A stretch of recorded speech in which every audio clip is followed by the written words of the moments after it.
Final notebook entries and the end of high school. June 10th, 2012.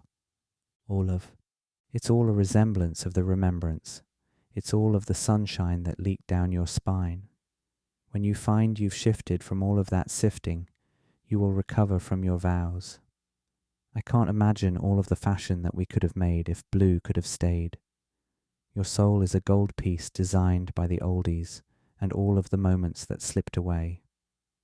A could have been fixture, but mostly a mixture of all of the thoughts that our love had made. We generate all of the deepest heights. It's nothing to despise. We saw and beheld no lies.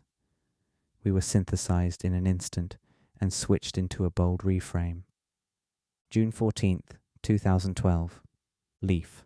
Leaf is a prancer. He's not hard to please, laughing up a storm and kicking back with ease. He likes rare plants and the finest teas. Back in his hut, he is the keeper of the bees. Safe in the wild, never looking back. Leaf is enjoying just where he's at, meant for survival but not in the least. Acting like a feral, rambunctious beast. A nice, fine picking of the tree demon. Leaf is a party inside of a friend. Easy to digest makes me feel like wallabies. Leaf won't be seen making no apologies. What would a leaf be without his tree? Rotting on the ground, infected with disease. There is no leaf if there is no green. Leaf be the greenest man a boy ever seen. Clockwork. You wonder, how is this far from my heart? From the start.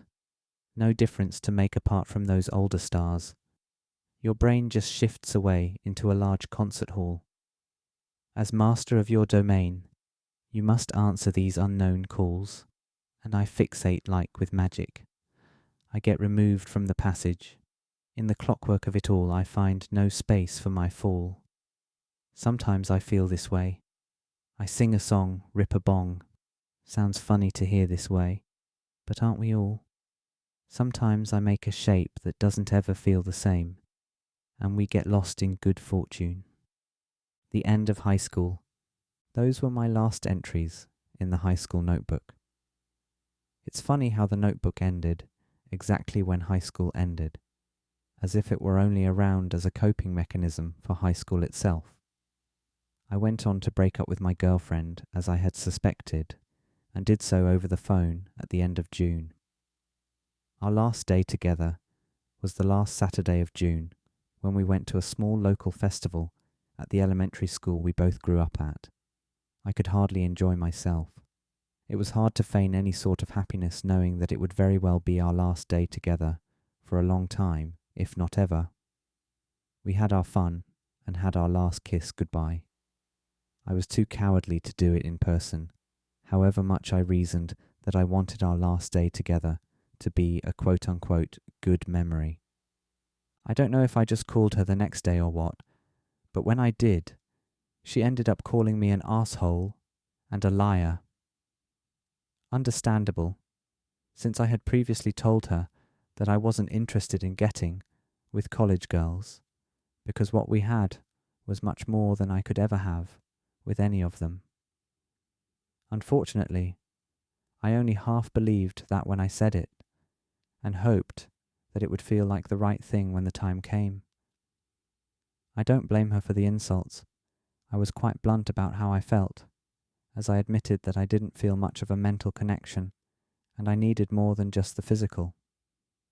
However insulting it must have been, it was the plain truth because the two of us really didn't have much in common, and I didn't see our conversations going in any particularly interesting directions.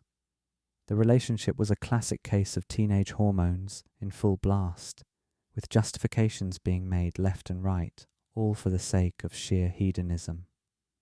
Also in this era, the friendship between Tiernan, Ernie and Earl imploded. After he was fronted some green power by the twins, Tiernan screwed them over and consumed all the product himself, effectively leaving the twins with no payment. Ernie and Earl were seriously furious. Even though they had spent much time with Tiernan and had formed a friendship, he had casually stabbed them in the back, and with seemingly no remorse. One thing led to another, and Ernie and Earl ended up stealing a video game console from Tiernan's home. Another time they returned to steal more, only to run into Tiernan at his front door, wielding a metal baseball bat, to which they promptly turned around and left. They kept the stolen belongings, and as a means of not getting the police involved, it ended in a cold war and a squashed friendship. I considered myself lucky to have gotten out of the way in time for that nonsense. I had other things to think about and look forward to. My summer was then spent working a retail job at Carl Constantine, a global fine clothing distributor, where I spent many a morning and evening folding clothes and letting people in and out of changing rooms. There was plenty of stimulation there as I slipped into a couple different brief employee romances, but it was nothing stable. That was fine though, because I was sure I'd have to get used to romances being nothing stable sooner than later.